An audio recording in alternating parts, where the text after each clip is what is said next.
าวจีนไปพร้อมกันเดินหน้าเทียบบาที่ไหลตามคอยเดิมนึกแล้วมีเส้นทางของสองคนที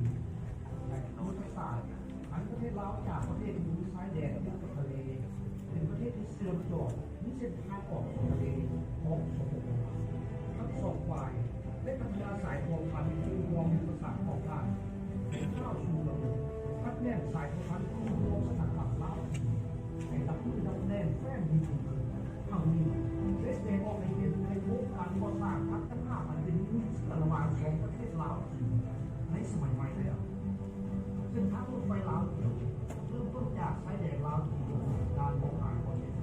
การเปลี่ยนท่องเที่ยวที่มีพัฒน์สวยสดงามและมีชื่อเสียงโด่งดังหลายเขตเช่นโลกไซ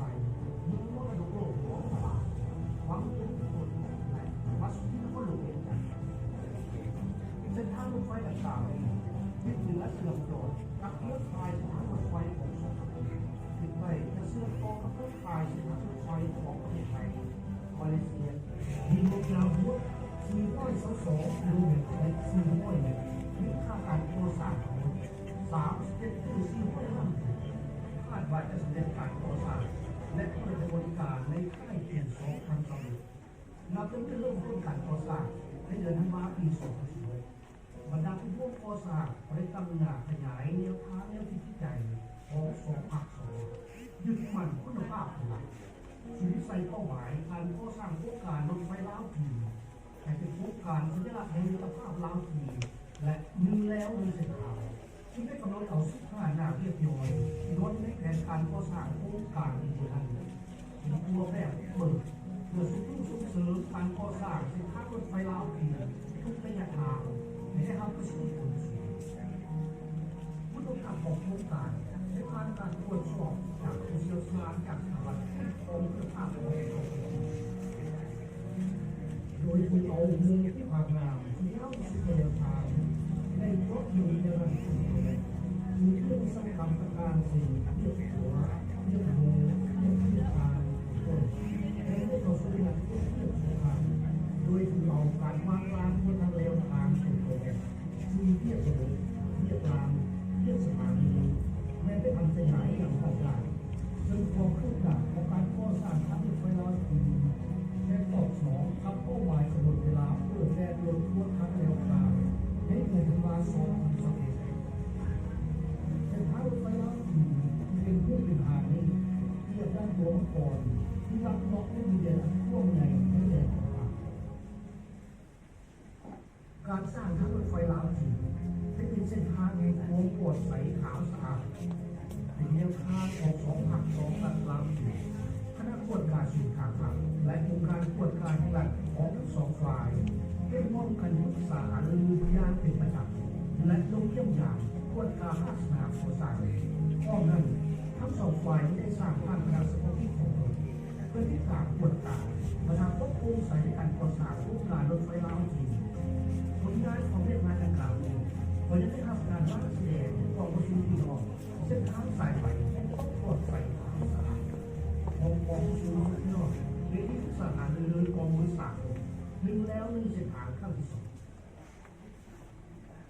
งประเทศลาวจีนสายโทรพันมิตรภาพเป็นมิตรเสื้อมาตรฐานมาจากบริษัทเอาโรงก่อสร้างได้สูงใส่การก่อสร้างโครงการสัญลักษณ์มิตรภาพลาวจีนประสานแก้ไขปัญหาการใช้ที่ดินที่ผลกระทบต่อการก่อสร้างโครงการการรักษาความปลอดภัยตามแนวทางและผู้ดูผู้เรียนประสานต่อการก่อสร้างโครงการไม่ว่าจ้างแรงงานใดๆแต่สร้างเรื่องเล็กเกิดเรื่องการสร้างมุขโทนเทียบปฏิบัติได้ช่วยเหลือเรื่องของน้ำก่อสร้างโรงงานและตั้งมีสร้างและช่วยฟื้นฟูการเป็นอยู่ของประชาชนในช่วงได้ยังตั้งพนักงานเป็นอาสาสมัครสอนโรงเรียนและตั้งให้แพทย์หมอผู้เชี่ยวชาญหรือตรวจและผู้ตรวจสุขภาพให้แก่ประชาชนอยู่2 ปีและก็ขอบส่วนบริจาคไว้ทุกปัจจัยให้แก่ผู้มีของเราเพื่อเป็นการเสริมสร้างคุณภาพลาวจีนในข้าวสู่โลกได้จัดซื้อวัสดุก่อสร้างและผลิตภัณฑ์เกษตรกรรมอยู่ภายในกระบวนการต่างๆเช่นสมาร์ท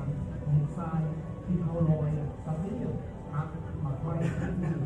เพื่อสู้เศรษฐกิจท้องถิ่นให้มีความเติบโตอย่างยาวนานเป็นการที่ทำและแสดงศิลปะ และเพียงวัฒนธรรมของผมทางรถไฟช่วยบรรลุและเป็นสัญลักษณ์ใหม่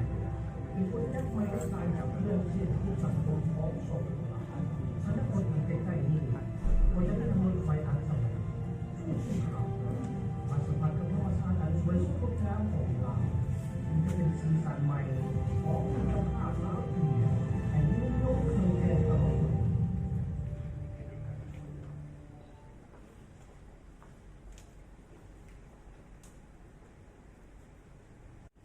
我是老中公司副总工程师杜志刚，很荣幸能主持中老铁路运营期老挝籍学员中文强化培训开班仪式。ข้าพเจ้าเป็นของหัวหน้าวิศวกรเองเนาะของบริษัทรถไฟลาวจีนวันนี้ข้าพเจ้ารู้สึกเป็นดีนะที่ได้เห็นพิธีกรจัดพิธีเปิดการฝึกอบรมพนักงานคนลาวที่ทำเย็บเนาะทางด้านของเทคนิครถไฟนั้น经过前期遴选面试，有219名优秀人才脱颖而出，成为老中铁路第一期运营培训班的学员，将来一定会成为中老铁路运营的骨干力量。ช่วงระยะการมาบริษัทรถไฟลาวจีนก็ได้จุดเทียนการทัศนะเนาะการคัดเลือกสังกัดเนาะในนั้นก็ได้คัดเลือกพนักงานดีๆจำนวน219ท่านเนาะเพื่อที่จะเข้าเป็นหรือว่าเป็นนักสมัครเนาะเข้าสู่วงกลมคณะวิจัยในสุขวิทย์ของบริษัทรถไฟลาวจีน中老铁路是中老两国最高领导人亲自推动的合作项目、战略项目，在工程建设和老挝籍学员招聘过程中，得到了老挝政府各个部门的大力支持、指导和帮助。ทางโครงการก่อสร้างทางรถไฟลาวจีนเนาะถือว่าเป็นโครงการร่วมมือระหว่างผู้นำระดับสูงของสองประเทศรัฐบาลลาวจีนแล้วก็เป็นการร่วมมือทางด้านยุทธศาสตร์ส่วนในเรื่องการก่อสร้างนี้เนาะถือว่าบริษัทเราเราก็มีแผนที่จะทำของพนักงานเพื่อเป็นคุณภาพการผลิตในส่วนงานดำเนินการนั้นแล้วก็เขาก็ได้เรียกการทัศนะเนาะสัมภาษณ์นี้เราก็ได้รับการสนับสนุนช่วยเหลือที่น้ำจากกระทรวงที่เกี่ยวข้องของรัฐบาลนั้น今天我们有幸请到了各个部门的领导亲临开班仪式，他们是教育和体育部技术教育司副司长尚开先生。แล้ววันนี้เราพวกเราก็ได้มีภาพเขียนเนาะเสื้อเสื้อการน้ำต่างหน้าให้กระทรวงที่เกี่ยวข้องรัฐบาลเราเข้าร่วมพิธีในวันนี้เนาะซึ่งว่าจะมีการใส่คำพันธวงศ์ถือว่าเป็นของหัวหน้ากรมอาชีวศึกษากระทรวงศึกษากระทรวงศึกษาธิการ。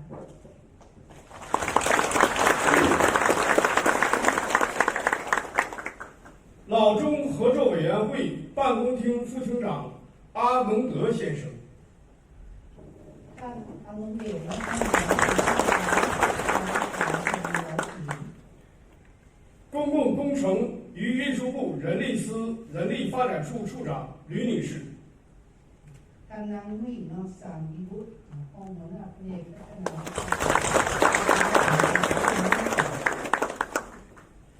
参加开班仪式的还有老中铁路有限公司总经理肖潜文先生。但是这里说一下，肖潜文先生啊，去喇布拉邦参加一个会议，正在往这个我们国立大学孔子学院回来的路上，抱歉啊，他一会儿到。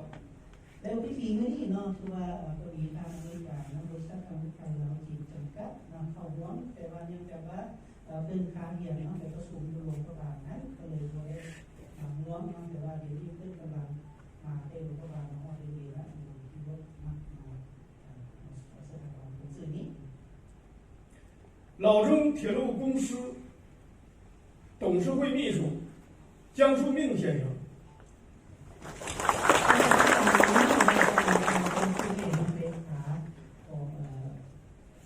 สภาวิหารเนาะ李笑女士，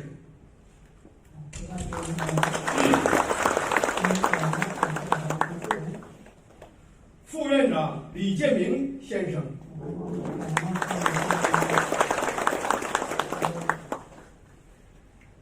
让我们对各位领导和来宾的光临表示衷心的感谢和热烈的欢迎。今天，ขอส่งเสียงยินดีต้อนรับนะคณะน้ำที่เข้ามาพิจารณานี้เราประธานนักศึกษาทุกท่านที่เข้ามาพิจารณานี้今天我们的开班仪式有5个议程。第一个是议程，请老中公司运营期学员招聘培训工作的负责人江树命先生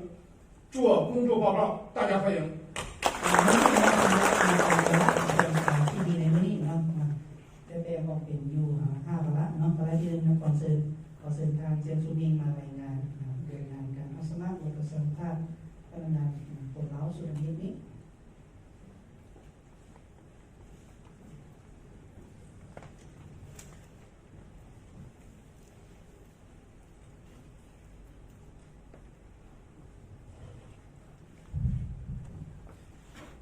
尊敬的老挝交通部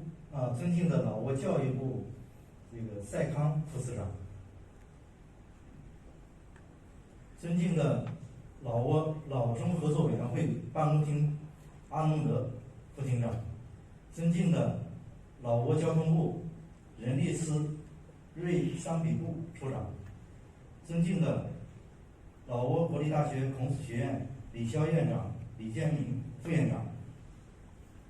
各位嘉宾、老师、同学们，大家下午好。ใส่คำคันตัวรู้เนาะห้องหัวหน้าครูอาชีวศึกษาที่นับถือเรียนทานลูกเด็กห้องหัวหน้าห้องการคณะกรรมาธิการโรงเรียนเราจีน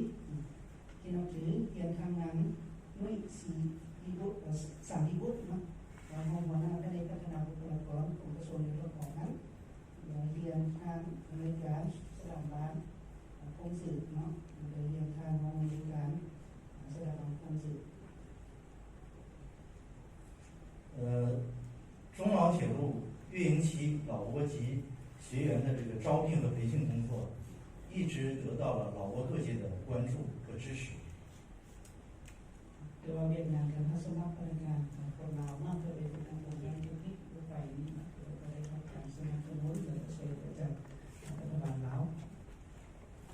今天呢，也借此机会，请允许我代表老中公司介绍一下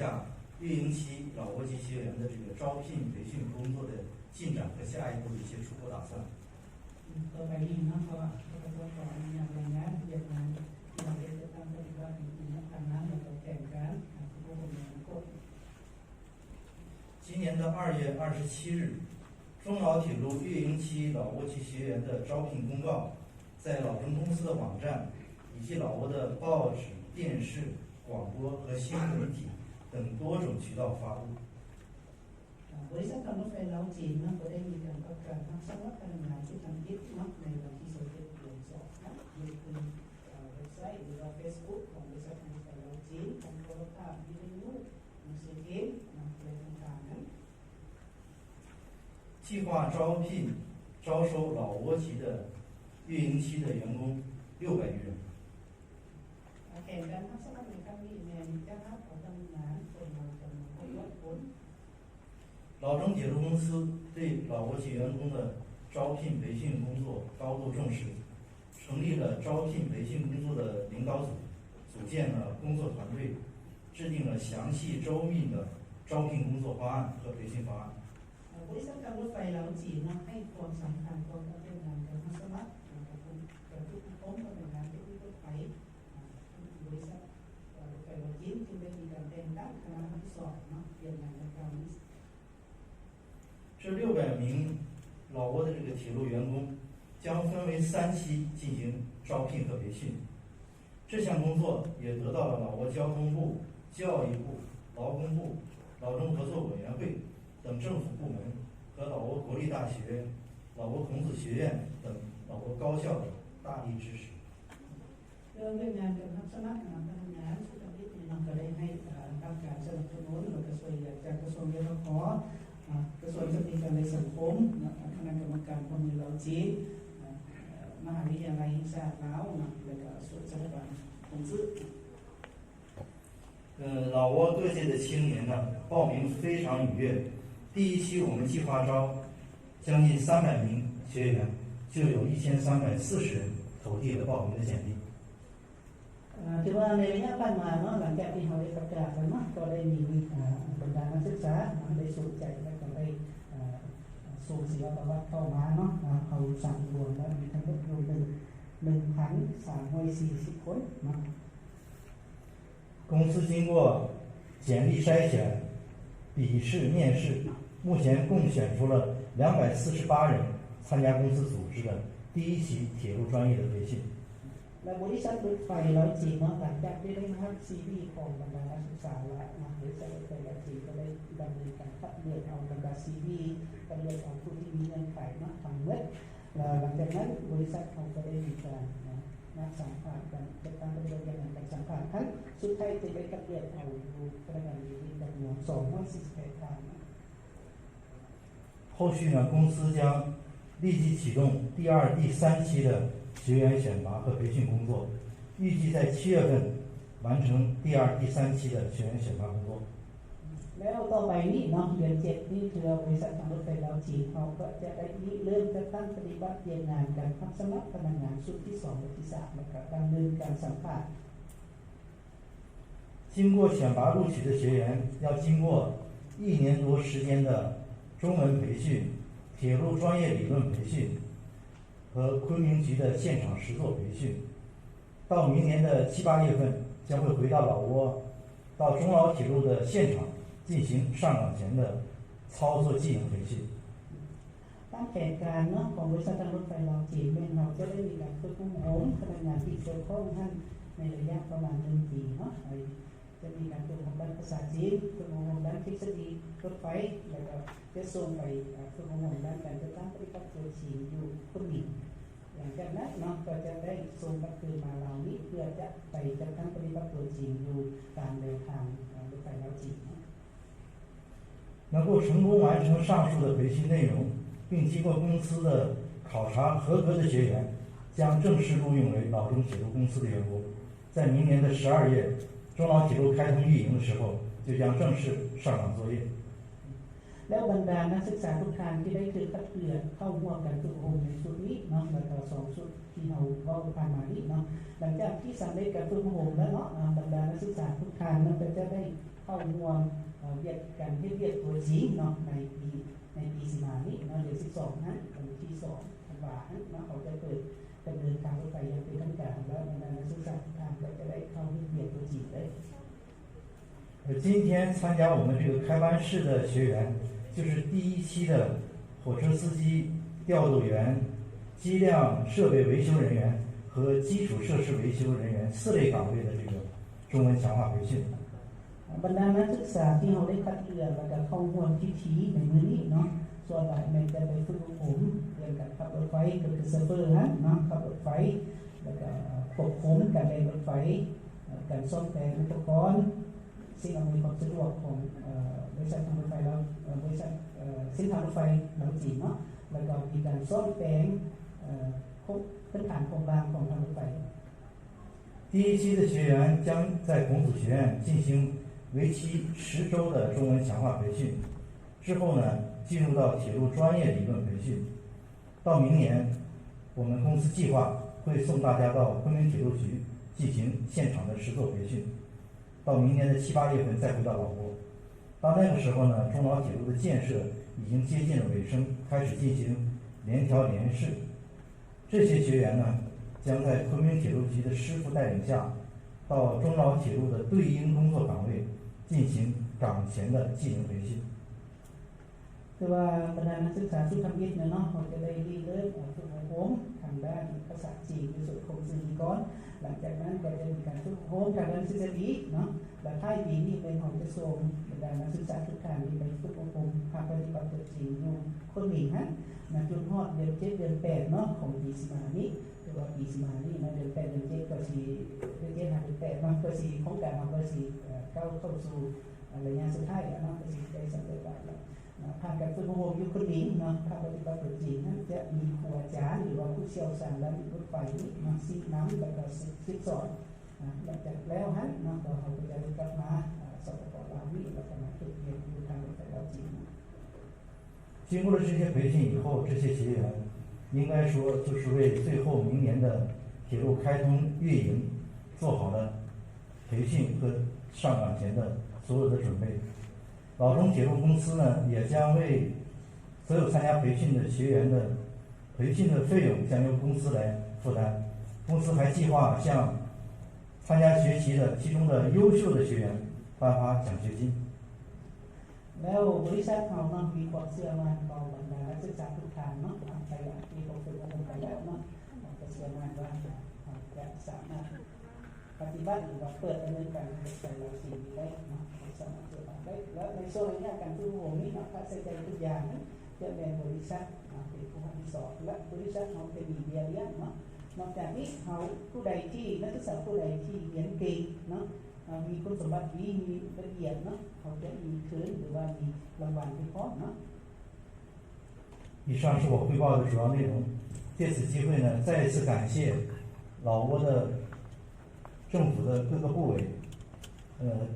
老挝的这个各界对老中铁路公司、对中老铁路的关心和支持。也借此机会，预祝我们这次中文强化培训班能够圆满成功。谢谢大家。แต่ว่าก็ข้าพเจ้าก็ขอในงานตรงนี้เนาะและสุดท้ายนี้ข้าพเจ้าก็ขอโทษขอบใจเนาะขณะนั้นที่ทำงานให้แต่ละภาคส่วนของรัฐบาลเนาะที่ได้ให้การช่วยเหลือโครงการทางรถไฟลาวจีนก็คือบริษัททางรถไฟลาวจีนนี้เนาะสุดท้ายนี้ข้าพเจ้าก็ขออวยพรให้เรียนการฝึกอบรมทางรถไฟลาวจีนประสบผลสำเร็จอย่างดี刚才江总报告了中老铁路运营期第一期老挝籍学员招聘的情况，以及下一步的招聘和培训的方案，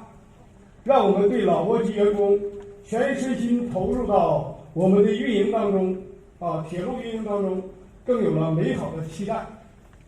คือว่าเมื่อกี้เราเรียนการแจ้งชูวินเนาะสภาบริการเป็นบริเวณงานการเดินทางบริการเรียนการทำสบัดสัมภาษณ์วิทยาธรรมะแล้วก็แข่งกันเนาะในการติดตามปฏิบัติงานการฝึกอบรมในอนาคตนี้เนาะข้าพเจ้าเชื่อมั่นว่าเนาะการฝึกอบรมแล้วนะก็จะมีความมั่นใจเนาะก็จะเตรียมพร้อมที่จะเปิดดำเนินการทางรถไฟลาวจีนได้下面进行第二个议程，请老中铁路运营期老挝籍学员筛选工作组代表人、教育和体育部技术教育司长赛康先生致辞，大家欢迎。ต่อไปขอเป็นการใส่คำนะคำว่าขึ้นมากล่าวคำภาษา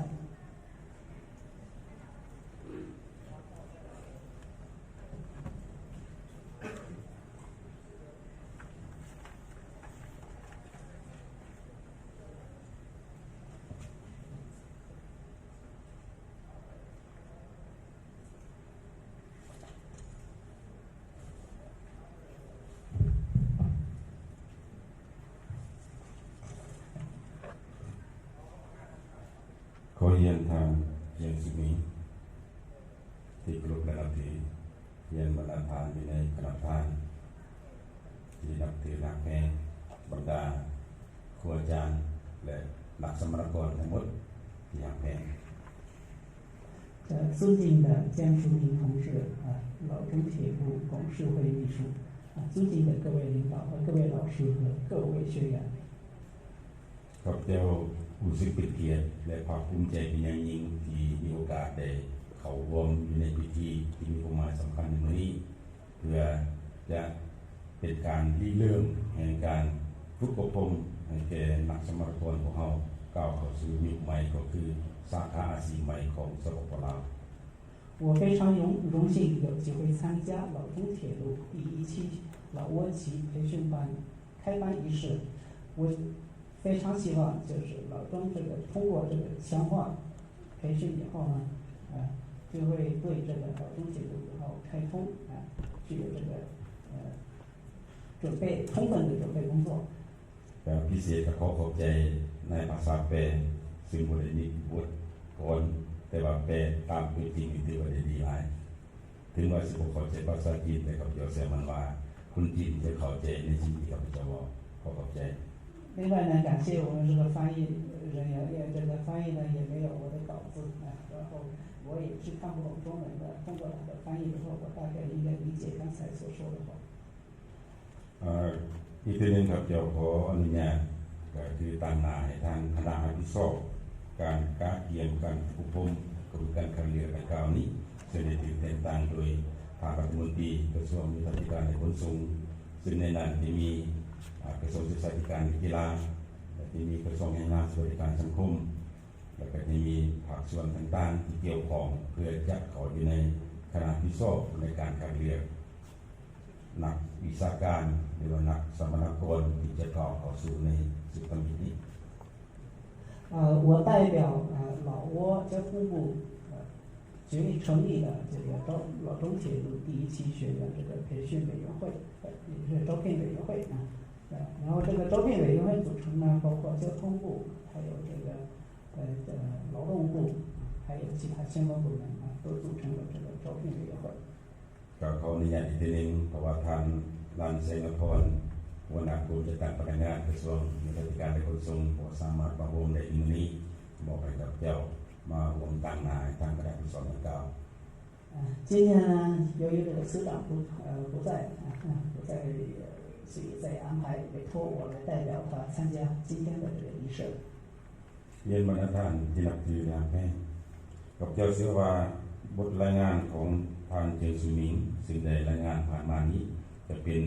การสังรวมเอาข้อมูลต่างๆและการกาเกี่ยมซึ่งเป็นให้พวกเรามาหอดจุดนี้ก็คือได้บรรลุตามบรรดาขาดไม้สิ่งนั้นบ้างไป刚才呢，各位也是听取了江淑明同志汇报的这个我们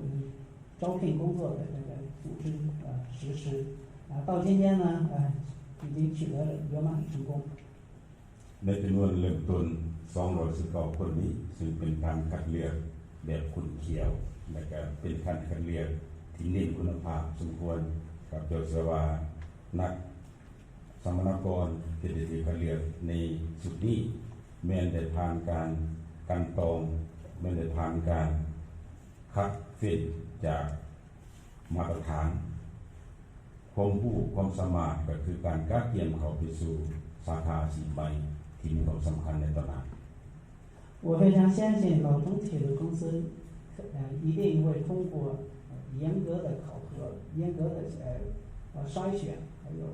一定的标准筛选这些具有条件和有知识参加本次的这个培训。จากการคัดเลือกที่ขุ่นเขียวและก็เข้มข้นทางด้านวิชาการนั้นก็เห็นว่าทางฝ่ายจีนสมทบกับฝ่ายลาวก็ได้ปรึกษาในการที่ได้จะให้คุณภาพที่ได้การคัดเลือกดังกล่าวนี้ได้ยับเข้าไปหาการควบคุมที่ดีขึ้นในตอนนั้น通过老中铁路的努力，还有老挝政府相关部门的这个支持下呢，我们这个招聘第1期的学员已经是进到这个培训阶段了。ในโอกาสนี้ครับจะขอแสดงความสนใจท่านเจียงซูหมิง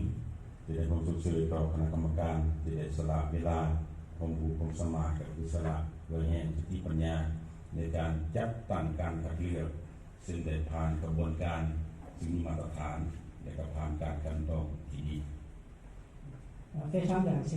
老中铁路公司一直很努力把这个招聘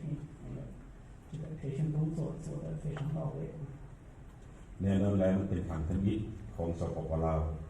การคัดเลือกนักวิชาการด้านนี้เพื่อจะก้าวเข้าไปหาการควบคุมที่เข้มข้นนั้นมันจะเกี่ยวข้องในทางความพร้อมทางด้านจิตใจความพร้อมทางด้านร่างกายความพร้อมทางด้านการก้าวเข้าสู่อาชีพใหม่ซึ่งเป็นอาชีพที่บ่เคยมีจักเทื่อในประวัติศาสตร์ของประเทศลาว我们将来要培训的这个技术方面呢，就是在老挝这里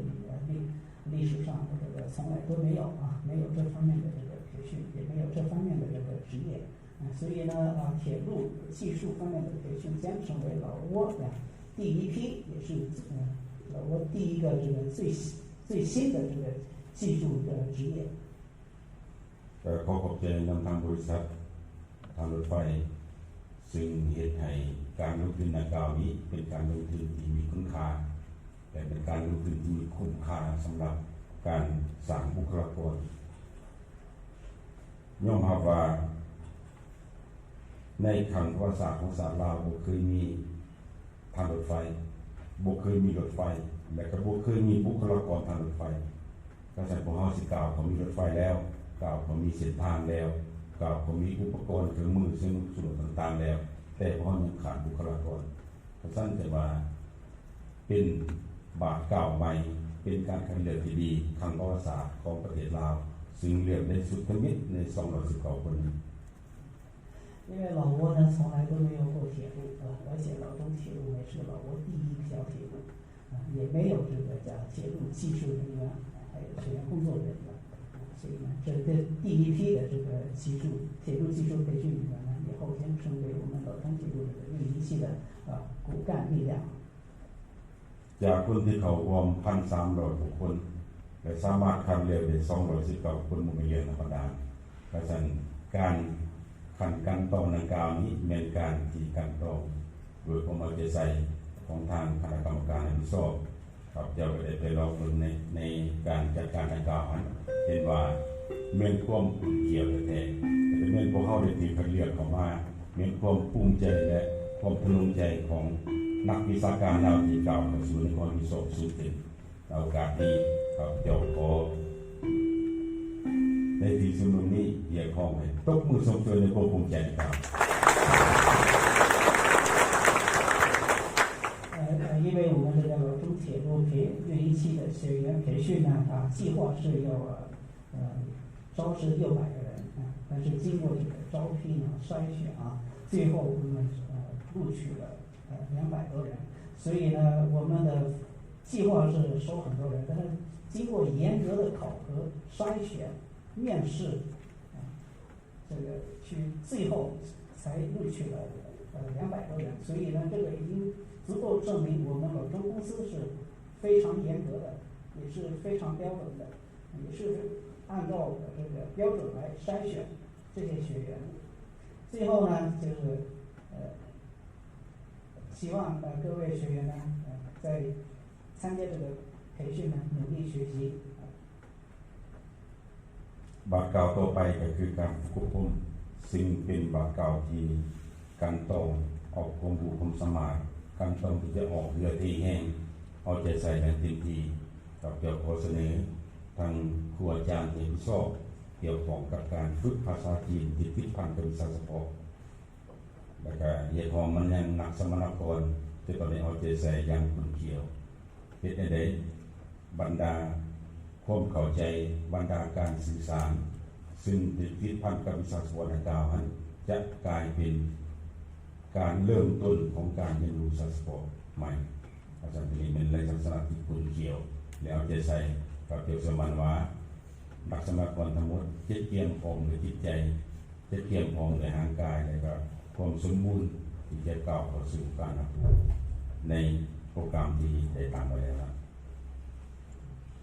然后这个呢，非常感谢，就是老中公司非常努力，已经我们下一步的工作或者是下一个阶段已经进入这个培训阶段。在这个培训阶段呢，就是希望各位学员在亲身都投入这个学习上努力把这个中文掌握好，这个理论掌握好แล้วกับนี้ตามนายคณะที่ชอบการขัดเรือดังกล่าวนั้นก็ขอแสดงความขอบใจต่อทางบริษัทซึ่งได้ทุ่มเรือที่แห้งและจัดการด้วยความมีสอบสูงเพื่อจะได้การบรรลุเป้าหมายในแต่ละระยะอย่างมีผลสำเร็จเป็นอย่างดี因为就是在补充刚才就是希望就是我们孔子学院的老师也是通过自己的努力把这些学员培训好语言也培训好，理论也培训好一定要掌握好一定的这个铁路技术然后最后呢也是ก็เกิดเสมันว่าจะได้รับการปรึกษารือจะได้รับการจัดของประชุมเพื่อจะกำหนดแผนเพื่อบรรลุเป้าหมายในแต่ละระยะให้มีความชัดเจนและก็มีการกำหนดสิ่งที่ขาดคะแนนไว้ในตอนหน้าก็คือให้ได้ให้ปี 2021 ให้ได้มีนักวิชาการจีนมีนักวิชาการลาวเคียงคู่กันไปเพื่อเปิดอันสิ่งที่ยิ่งใหญ่ในประวัติศาสตร์ของประเทศลาว就是呢，我们培训完以后呢，就是我们要有老挝的这个技术，铁路技术人员，包括中国的技术人员我们要做好充分的准备在为了这个开通老中铁路开通，做好充分的准备。ผมในวันนี้ก็ขอแสดงความขอบใจต่อทางคณะกรรมการทุกภาคส่วนสิ่งใดเอาใจใส่การเตรียมในการจัดโปรแกรมดังกล่าวนี้ให้ได้พักความผลสิริเป็นอย่างดีพิเศษในสถาบันคงที่สิ่งใดเหลือหน่วยความสะดวกทางการฝึกอบรมทางการหัวสถานสถานที่และการปิดออมต่างๆเพื่อให้การจัดทุนมองได้ครับความผลเป็นอย่างดี还有这是最好就是还去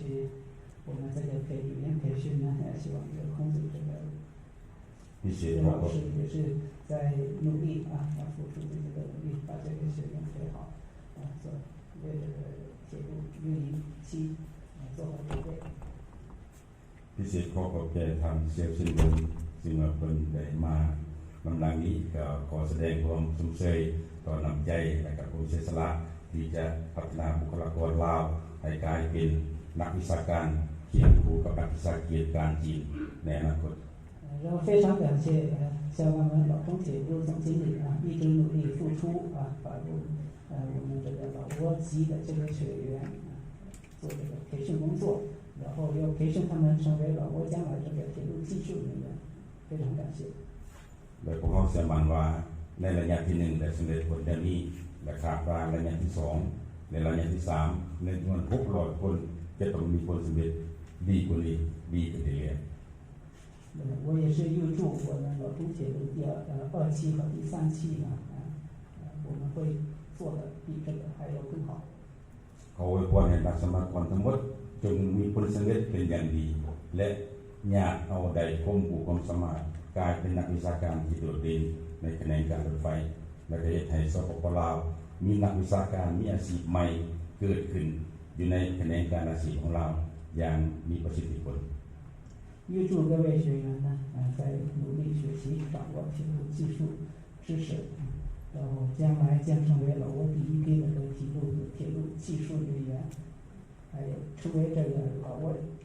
第一个新的职业。อวยพรให้การร่วมมือลาวจีนและอวยพรให้ทางรถไฟจงมีผลสำเร็จเป็นอย่างดี谢谢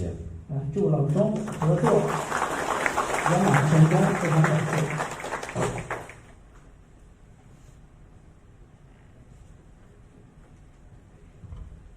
非常感谢赛康先生的精彩支持。中老铁路功在当代，利在千秋。我们将以百倍的热情、扎实的工作态度和优异的工作成绩，建设好中国中老铁路，保证中老铁路按期建成通车，为老挝经济社会发展和中老友谊谱写新的篇章。ขอบใจนะใส่เขาที่ได้คืนมาใส่บริงานตัวบริษัทเรานี่นะเราก็จะพยายามเรียกเอาใจใส่ตอนนั้นเรียกการก่อสร้างถนนไฟฟ้าจีนให้พอสมควรผลงานทางรถไฟในวันนี้เนาะเดี๋ยวเราเป็นหนุนต่อกับสปปลาวในงานเหงาเนี่ยคนนี้ก็ขอรับประกันจะเห็นทุกนาทีเพื่อที่จะบรรลุเป้าหมายและเปิดดำเนินรถไฟให้ได้ตามเหตุการณ์ที่เราเพื่อสร้างใบหน้าใหม่ให้เกิดการพัฒนาทางเศรษฐกิจและก็วิทยาศาสตร์ระหว่างสปปลาวและสปปจีน下面进行第3个议程，请老中合作委员会办公厅副主任阿能德先生致辞。ต่อไปขอเชิญท่านผู้นำคณะกรรมการผู้มีหน้าที่อานุเดชนะคือ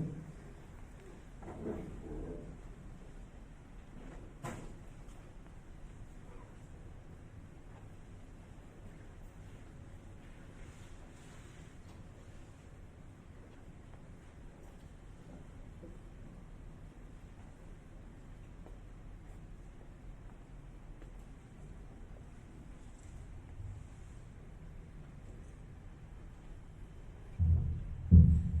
เจ้า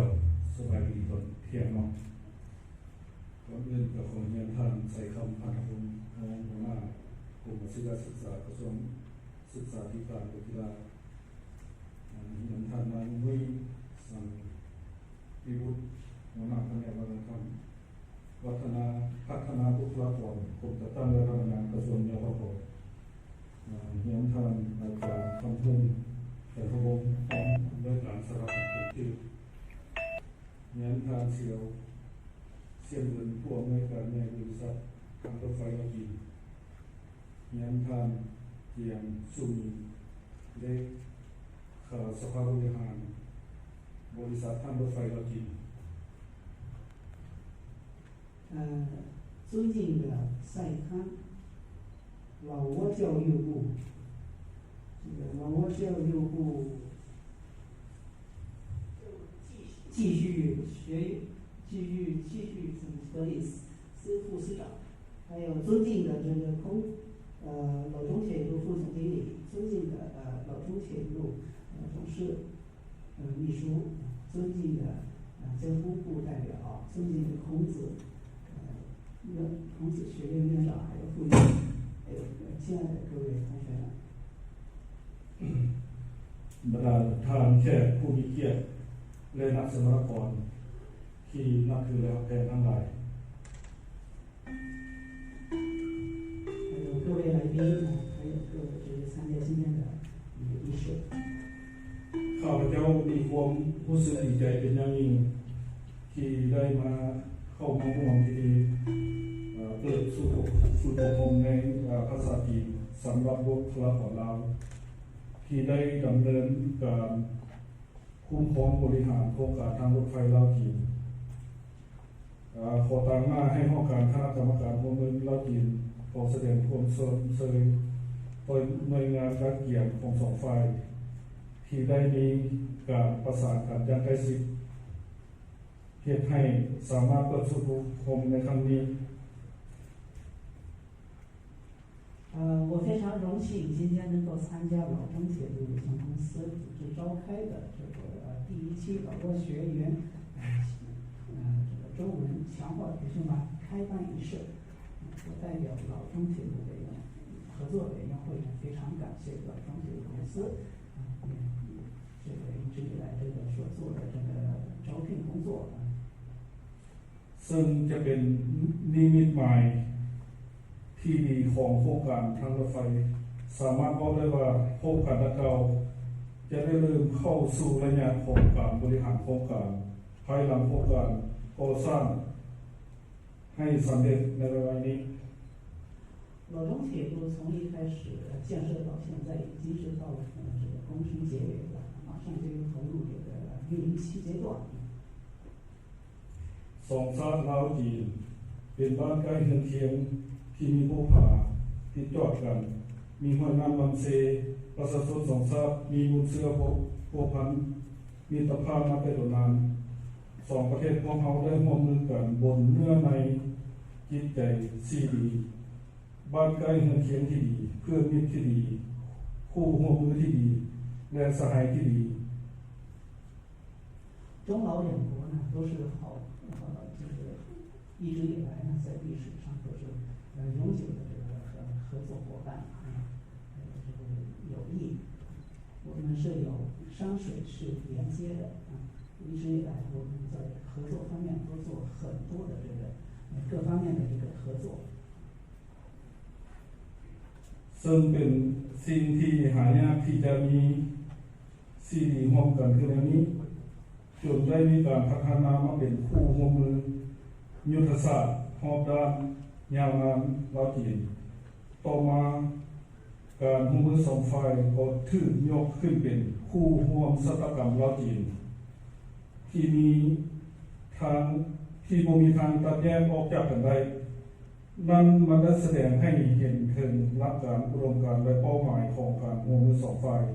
ที่เป็นการร่วมมือไปตามทิศทางร่วมปรึกษาหรือร่วมกันก่อสร้างร่วมกันแบ่งปันผลสำเร็จและต่างฝ่ายต่างมีผลประโยชน์就是因为我们这个从合作各方面的合作我们包括这个老中铁路的合作，也是记录了这个老中这个战略合。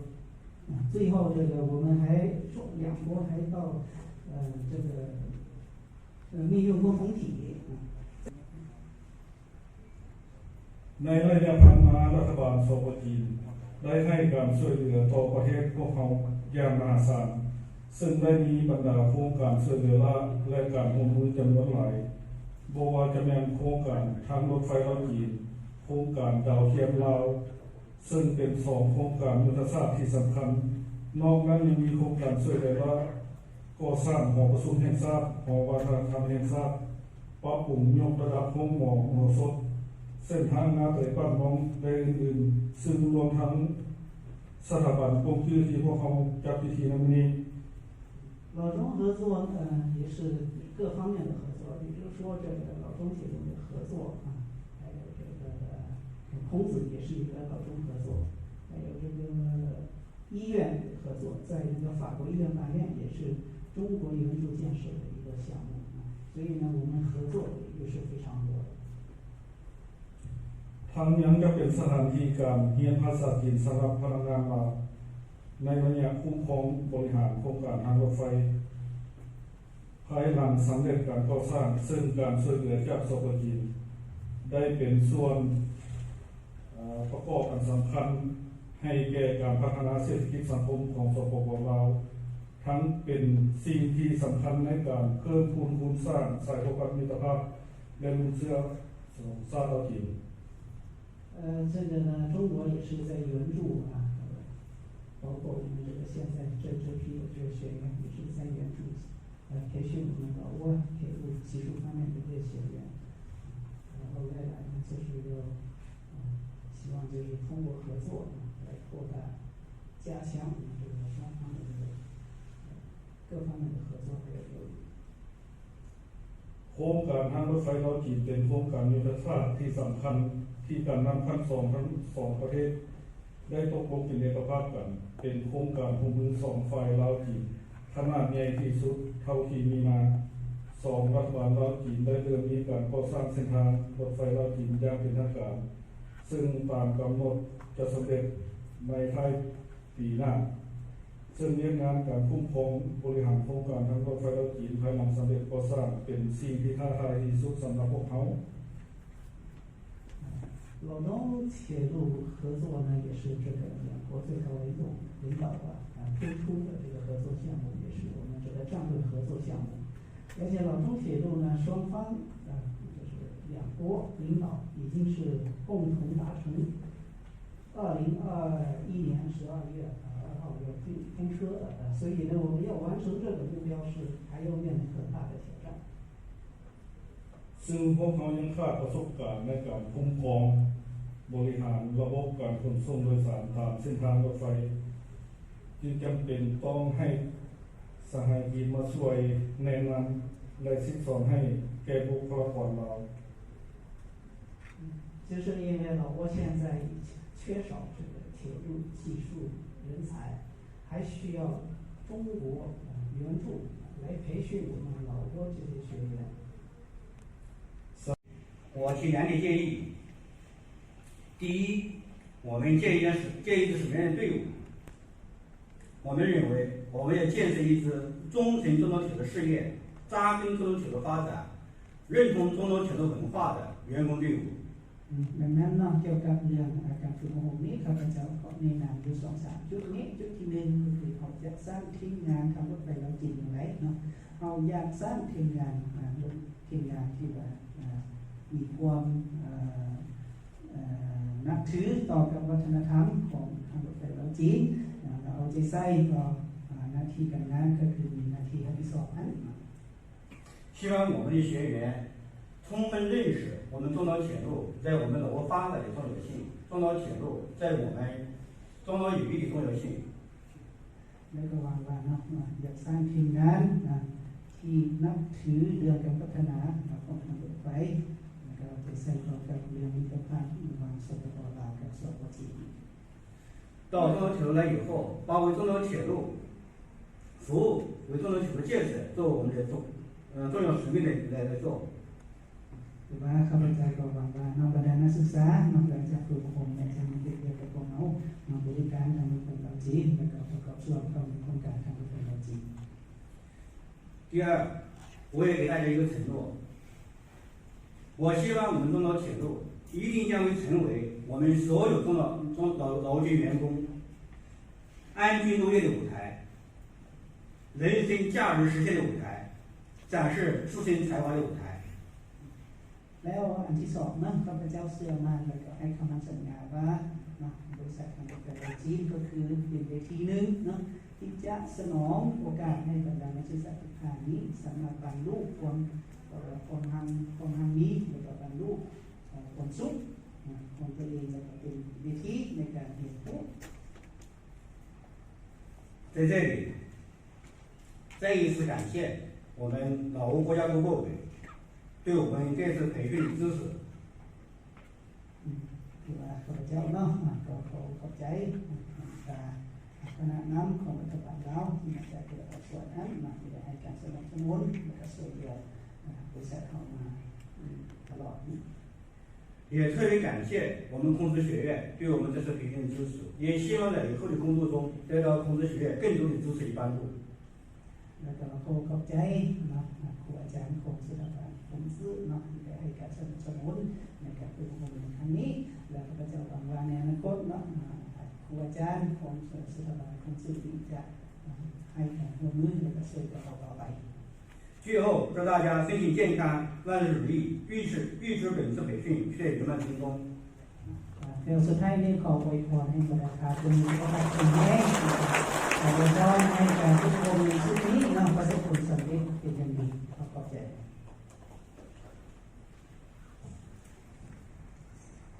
中国的法律法规 ที่สองเนาะมันจะบรรดานักศึกษาทุกท่านต้องได้เอาใจใส่เนาะปฏิบัติระเบียบกฎหมายของสปปลาวและสปปจีน 我们学员上课、现场参观、自习、实习，或者参加统一组织的集体活动，都要进行考勤。 เพราะว่าเรื่องการฝึกอบรมนี่เนาะเรื่องการเรียนเนาะการเรียนกิจกรรมแล้วก็การออกไปนอกออกไปอย่างต่างๆเนาะล้วนแต่จะอยู่ในการติดตามกฎการของระบบวัคซีนระบบติดตามกฎการเนาะ 我们有病了，或者是你有事儿了，需要请假，就离开学校你要请假，请假的这个对象是我们的班主任，就是你只有经过班主任的允许，并经他在你的请假单上签字，你才可以去看病回家。 นักศึกษาทุกท่านเนาะต้องเอาใจใส่เนาะมาช่วงระยะฝึกอบรมนี่มาการกรณีว่าตัวเองบ่สบายเนาะหรือว่าสิลาพักเมื่อบ้านนะต้องได้ขอบหัวหน้าห้องเนาะเขาเป็นหัวหน้าห้องเราขอบหัวหน้าห้องแล้วก็ต้องได้เซ็นอนุญาตจากหัวหน้าห้องเขาถึงสิมาได้หรือว่าจึงสิหรือว่าไปปัวไปตีปัวเข้ามาได้เนาะ 例如，如果愣区作假，这又是什么？你知道，未经准假，你就缺课了，那么按照旷课去处理。关于旷课怎么处理，后面我会说。 การกรณีว่านักศึกษาผู้ใดที่เจ็บเป็นหรือว่าออกไปนอกโดยบ่ได้ข้อหัวหน้าห้องบ่ได้ข้างกันลาพักเนาะขอลาพักนั้นแสดงว่าเขาจะคิดว่าผู้นั้นเป็นค่าเหียเนาะคือว่าจะเป็นคล้ายๆกับระบบของเหียนี่แหละผู้ใดบ่เป็นเงินมันก็หมายขาดเลยเนาะ 第六，上课时要关闭我们的移动电话，也就是手机，不准迟到早退，不准上课了串个座，不准无故那个老师请假，你有事儿了，你说我这个肚子疼啊，疼我要上厕所，打喷嚏呀，这个，然后你不请假离开教室不好，这等于不尊重老师。 不准不请假就离开教室。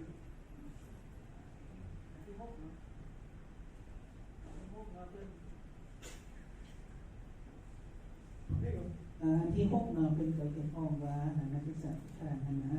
ห้ามมาซ่าเนาะเวลาเขียนนั้นห้ามมาซ่าแล้วก็ห้ามเลิกก่อนเนาะการที่ออกไปนอกไปนี่ไปนั่นท่านต้องไปขออาจารย์เนาะการลุกไปห้องน้ำแบบการเขาต้องไปขออาจารย์เนาะการมาพวกขออาจารย์เราแสดงว่าของเรานับถืออาจารย์เนาะ这个担心太费劲了，我一会儿说。我下面的话不用反应。这个我说一句感慨啊，就说今天对大家学员嘛，因为很多人都是我那种面试的，我对你们真是感到自豪，因为1个多小时的会议，没有一个手机响，那么事先也没有什么固定或者是坚决的要求，大家把手机关闭了，你们很自觉。我说话语速快了，很自觉把手机关掉了或放在静音的位置。OK 啊，我为你们感到骄傲。第7，不准上课穿拖鞋、短裤或者衣衫不整。ข้อที่7เนาะคือว่าเวลาขึ้นเหียนนั้นห้ามใส่เกิดเตะหรือว่านุ่งส้มขาสั้นนุ่งเสื้อแขนสั้นมาเนาะหรือว่าโดนติดระเบียบเนาะแล้วก็เวลาเหียนต้องไปปิดโทรศัพท์นะใช่这个我解释一下，为什么不让穿拖鞋？可能很多人都得骂我，或者是指责我。这个是谁呀？เราเสียอธิบายเนาะเป็นอย่างคือบอกให้ใส่เกิดเตะมาเหียนพระเจ้าเสียอธิบายคุณเตือนให้我说的原因是因为以后你进入铁路，你从事的岗位没有机会穿拖鞋。เป็นอย่างพระเจ้าจึงมาบอกให้ใส่เกิดเตะหรือว่าเกิดทั่วไปนี่มาเหียนเพราะว่าตำแหน่งที่นักศึกษาหรือว่าบรรดาน้องที่จะไปเฮ็ดในอนาคตนี่นะผู้มีโอกาสที่จะไปใส่เกิดเตะเนาะต้องไปใส่เกิดทักนั้นหรือว่าเกิดเฮ็ดเวียกบนนั้นเฉพาะเนาะ就像现在部分人员在中资企业可能感受到必须穿工装，不能穿拖鞋，但这不一定是最重要的。下面我说最重要的，但是这个这句话翻译。ซึ่งเราเป็นคนมีคณะทำงานคณะการเรียนนะอยู่ในคณะบริษัทเป็นคนคนในโครงการมาทำอะไรอยู่ในต่อไปก็จะเจอประสิทธิ์ในการเรียน有可能啊，有部分的学员家附近就开始修铁路了，铁路基本上都是这么大块的石头，石头上面是铁道，我们就在那个场所每天在行走，想想你拖鞋能穿吗？เป็นอย่างเนาะเป็นอย่างตัวเขาก็อยากให้ใส่เกิดเตะเขาก็เลยฝึกเนาะอยู่นี่ไปเนาะพอในอนาคตนั้นมันจะทำไปเรียนตามแนวทางเนาะอยู่ถึงแนวทางมันเป็นจะมีก้อนหินเนาะระดับนี้นะครับเป็นมีก้อนหินดึงนะหินบดเนาะการเขาใส่เกิดเตะนะแต่ละมือเขาไปกวดแนวทางว่าให้เรียนตามแนวทางการเขาใส่เกิดเตะเขาไปเจ้าเสื้อมันติดไปอยู่แล้วนะเพราะว่าก้อนหินก้อนใหญ่กันแหลมเราใส่เกิดเตะมัน10 บาทติด第二个，你穿拖鞋，在雨天，雨天有的时候我们要工作的，在雨天如果滑倒了，旁边就是火车，这个车辆大家理解，也就是类似于汽车，汽车可以停，火车是不停的。你滑倒了，脑袋就到车里了，伤了，受伤了。说明他们都听懂了。听懂了？你看有人笑，对对了。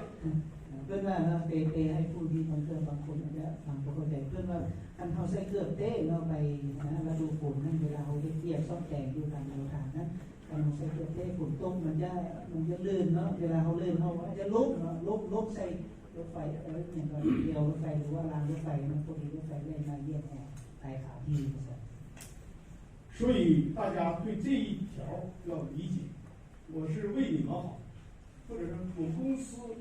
是为你们好，才让大家逐渐养成习惯。我进入工作职场不穿拖鞋。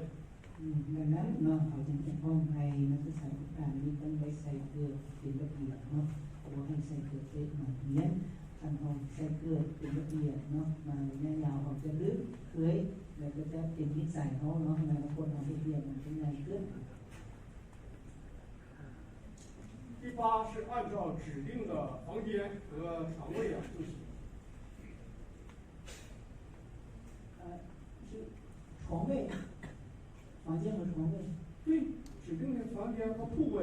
ผู้เล่就是住宿是吧？对对对。อันที่แปดเป็นเกี่ยวกับเป็นอย่างห้องว่านักศึกษาทุกท่านเนาะจะมีหอพักท่านมาจะมีเตียงของตนเองแล้วก็มีห้องของตนเองเนาะ第九是不得将易燃易爆的危险品带入宿舍，这样对别人不负责。อันที่เก้าแมนห้ามนักศึกษาเอาวัสดุที่อาจจะเกิดมีการระเบิดหรือว่ามีการไหม้ในนั้นเนาะวัสดุพวกนี้เข้าไปในหอพักเพราะว่าการประพฤติแบบนี้มันจะเป็นการประพฤติที่พออันที่สองเนาะสอบกับคนอื่น为了防火，请大家不要把这个有各种电热器啊或者电器啊搬到宿舍，私接电源。เพื่อที่จะหลีกเลี่ยงการว่าเกิดมีอัคคีภัยเนาะห้ามให้นักศึกษาทุกท่านนี่เอาสิ่งวัตถุระเบิดหรือว่าสิ่งที่ไหม้ง่ายนั้นเข้าไปในหอพักนั้น那么为了别人学习，不影响别人学习，请大家这个不要在寝室内啊，你出去我不管，在寝室内你有个堵。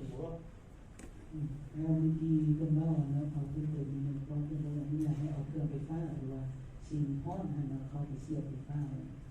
เป็นที่ของห้ามแล้วก็อันนึงมันเป็นห้ามให้นักศึกษาทุกท่านนั้น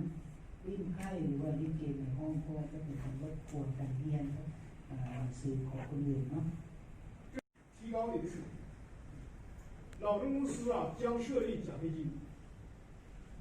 แล้วช่วงระยะฝึกของผมนี่เนาะทางบริษัทรถไฟเราจีนเพื่อเป็นการสุขยุนักศึกษาผู้ที่เก่งนั้นเนาะหรือว่าผู้ที่ตั้งใจเรียนนั้นทางบริษัทเราจะมีรางวัลเนาะรางวัลโดยคืนนั้นให้นักศึกษาผู้ที่เรียนเก่งแล้วก็มีคุณสมบัตินั่นเนาะมีคุณสมบัตินั้นเขาจะได้รางวัลนะในแต่ละเดือน奖学金是每个班都有。那么学院呢，根据你每个学员的学习或者中文的水平啊，就是你这次测试的水平，分了若干个班，7、8个班吧。那么这7、8个班，每个班都有奖学金。และหรือว่ารางวัลเนาะหรือว่าคืนนี่เนาะแม่เขาจะมีให้แต่ละห้องเลยเนาะเพราะว่าน้องทุกท่านก็จะได้สอบเสียงสุดเทียบระดับภาษาจีนแล้วหลักส่วนของซื่อเพิ่นก็จะมีการจัดห้องเนาะห้องอ่อนห้องกลางแล้วก็ห้องแข็งเนาะจะจัดห้องแต่ละห้องหรือรวมทั้งเพิ่นอาจจะมีอยู่7-8ห้องแต่ละห้องจะมีคืนแล้วก็มีรางวัลให้เนาะคำพูดอีกเนาะ初步定的是1等奖学金90万基础，2等奖学金60万基础，3等奖学金30万基础。แล้วบริษัทเขาก็ได้กำหนดนะรางวัลนั้นสิให้เท่าไหร่เนาะรางวัลที่1นั้นเพิ่นจะให้อยู่900,000เนาะรางวัลที่2เพิ่นจะให้600,000รางวัลที่3เพิ่นจะให้300,000第三，关于这个距离考核，那么有奖，我想，那么罚就是我们参加工作的都知道，你们上学也知道，这个奖和罚是并重并举。แล้วเป็นว่าอีกข้อที่ว่าในข้อที่2นะครับข้อที่3นั่นเองเป็นว่ามีการให้รางวัลต้องมีการลงโทษเนาะ我们罚的目的是对违纪的学生或者叫学员一个警示，对那些好的学员一个督促，或者给他一个公平的环境、良好的环境。你不能说这个其他违反纪律的人学员来影响好的学员学习。ข้อที่3นี่เนาะจะเกี่ยวกับเรื่องการลงโทษเนาะแต่ละนักศึกษาผู้ใดที่บ่มีระเบียบหรือว่าบ่ปฏิบัติกฎระเบียบนั้นหรือเรียนบ่ได้เราก็ต้องไปเรียนบ่มีคุณสมบัติเนาะเราจะมีการลงโทษแล้วก็แจ้งเตือนเนาะอันนี้เฮ็ดเลยนะเนาะก็เพื่อว่าเขาจะรู้ได้นะบ่อยากให้ผู้ที่บ่มีคุณสมบัติหรือว่าผู้ที่บ่มีปฏิบัติระเบียบนั้นไปรบกวนคนที่เป็นคนที่ดีหรือว่าคนที่ตั้งใจเรียนนั้น纪律考核分一般违纪、严重违纪，最严重的到最后第3种，那就是退学处理。就是你违反太严重的问题，那就得自己不退，我们也让你退了，你别影响别人。这话都翻译，我就是给大家讲讲。แล้วจะลงโทษท่านเป็นป แบ่งออกเป็น3ระดับเนาะระดับที่1เนี่ยเป็นระดับธรรมดาระดับที่2จะเป็นระดับหนักขึ้นเนาะระดับที่3เนี่ยจะเป็นระดับเอาแก้ไขหรือว่าเอาออกเล็กเนาะว่านี้อย่างต่อเพราะว่าการเป็นต่อที่มันซีต่อไปมันซีลดผลกับคนอื่นนั้น为了最保持我们现在这个良好的状态，因为你们今天的状态非常好，那么前半个月，也就前15天2周的时间，我们要对这个距离考核进行加严。那么可能罚款嘛，或者是不给奖学金，要乘以2。所以说，在开始这一阶段希望诸位能保持今天这种良好的状态，来进入我们的学习状态。ทางบริษัทของจะเริ่มปฏิบัติเนาะเรื่องของระเบียบการให้รางวัลกับสมโภชนั้นหลังจากที่เราคงจะได้15 บาทขึ้นไปเนาะแล้วข้าพเจ้าคิดว่าบรรดานักศึกษาทุกท่านมักจะรักษาวินัยดังที่นี้เนาะมื้อนี้ถือว่าบรรดาท่านก็ได้ลงกันหรือก็ได้เรียนโทรศัพท์เนาะหรือว่าเป็นการปฏิบัติระเบียบให้ดีก็ระวังว่าบรรดานักศึกษาทุกท่านจะมีส่วนในเรียนนั้นเป็นได้เนาะ另外为了加强一个班级的管理，每个班我们准备选一个班长，对班长我们有一个考核办法。这个考核，เพื่อการบริหารของนักศึกษาเนาะแต่ละห้องนั้นทางบริษัทเราจะเป็นท่านของในห้องคนหนึ่งเนาะจะมาบริหารนักศึกษาเป็นเด็กนั้น每个班根据这个班培训的合格率，那么暂时定的合格率是70分，根据这个合格率来考核班长的业绩。就像你们参加工作，你今天卖了，我记得有一个碧桂园银河中心一位哪位呢？叫宋希吧，宋希来没？来了 ，OK，very good。宋希在碧桂园当过不是你中国国际，中国国际对，你在中国国际，在那个还在哪个单位呢？就是有一位学员呢，在碧桂园银河中心做过主管。那么他的业绩，今天卖1栋房、2栋房、3栋房，这是他的业绩。你班长就是多合格1个，我给你多少奖励；多合格2个，给你多少奖励；多合格3个，给你多少奖励。这样逐步的去考。หรือว่าหัวหน้าห้องท่านเนาะเขาก็มีกฎระเบียบของหัวหน้าห้องเฉพาะเนาะแล้วหัวหน้าห้องท่านชีก็มีการให้รางวัลที่กันเนาะหัวหน้าห้องกันเราชีให้รางวัลอะไรเราก็ต้องดูว่าห้องที่ตัวเองรับผิดชอบนั้นมีคนสิ่งได้หรือว่าสิ่งผ่านพวกคะแนนผ่านนั้นเป็นจำนวน70คะแนนการผู้ใดที่เรียนผ่านนั้นเก่งคนหนึ่งถือว่าได้รางวัล1เก่ง2 คนก็ได้2รางวัลเก่ง3 คนก็ได้3รางวัลอันนี้ถือว่าเป็นกฎระเบียบที่เป็นกฎคุ้มครองของห้องนั้น那么中文培训，我们准备在专业理论培训和实作培训当中也有分3部分可能大家不了解，我给大家介绍。我们培训分3个阶段，3个大的阶段，或者叫4个阶段，可以说细分成4个阶段。第一阶段就是我们今天开始开班了，在孔子学院开始学中文，叫中文强化培训。你们已经会中文了，但是为什么要强化？因为我们要教你一些术语，铁路的术语，很多老挝是没有的，我们要熟悉。你翻译成老文没有这词儿，怎么办？这就是为什么要你们学中文。大家学中文的时候，就按照中文去理解、去消化。然后第2阶段要专业理论知识的培训，这时候你学中文的专业术语就能用得上了，因为老师讲课一会儿碰一个专业术语，你不知道。你学那些中文都是普普通通的中文，而不是专业术语的中文。我说不多。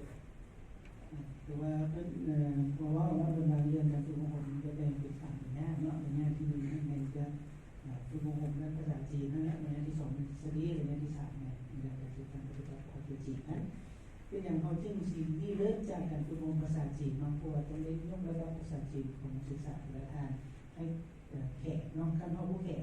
เวลาไปเรียนทฤษฎีน้องก็จะเข้าใจและขึ้นด้วยเนาะแต่ก็จะในช่วงนี้ฝึกอบรมภาษาจีนก็จะได้เอาคำศัพท์เทคนิคทางรถไฟนี่มาสอนให้นะเพราะว่าคำศัพท์เทคนิคนี่น้องต้องเพื่ออยู่ภาษาลาวของพวกนี้จีนพวกนี้แต่ภาษาลาวของพวกนี้เขาก็พูดจะสิเป็นอย่างไรเนาะตัวศัพท์เทคนิคดังนั้นเวลานักศึกษาของผมจะได้เรียนภาษาจีนไปพร้อมแล้วก็เรียนคำศัพท์เทคนิคไปพร้อมเนาะ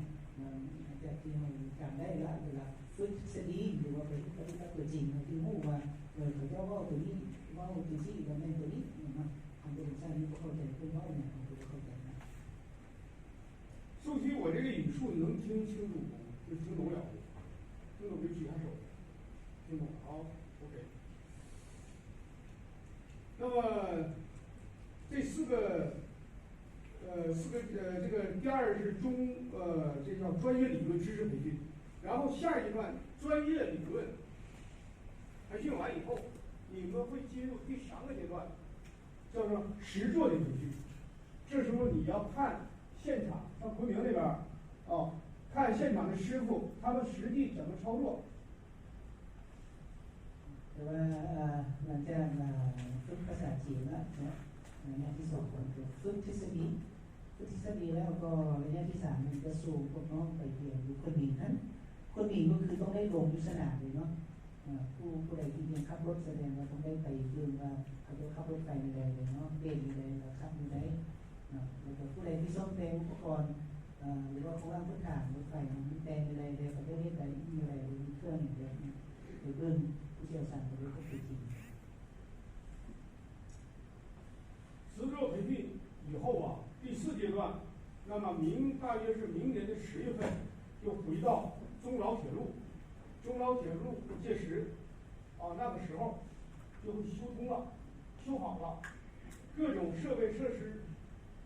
都齐全了，正在试验阶段。我们就在现场，在我们的中老铁路老中铁路进行实习。หลังจากที่เราไปฝึกทำปฏิบัติตัวจริงอยู่คนหมิ่นแล้วเนาะเราก็จะกลับมาแล้วกลับมาเราแล้วตอนนั้นทางรถไฟเราจีนก็สร้างสำเร็จละเนาะแต่อุปกรณ์ว่าสิ่งเทคนิคว่าอุปกรณ์ต่างๆว่าเครื่องจักรต่างๆนี่ก็นำเขาก็เอาไปติดตั้งแล้วก็สามารถใช้ได้ละแล้วก็น้องคนนี้ยกอยู่นั้นน้องก็กลับมาคนมาไปปฏิบัติหน้าที่เรียนงานอยู่ทางรถไฟเราจีนได้เลย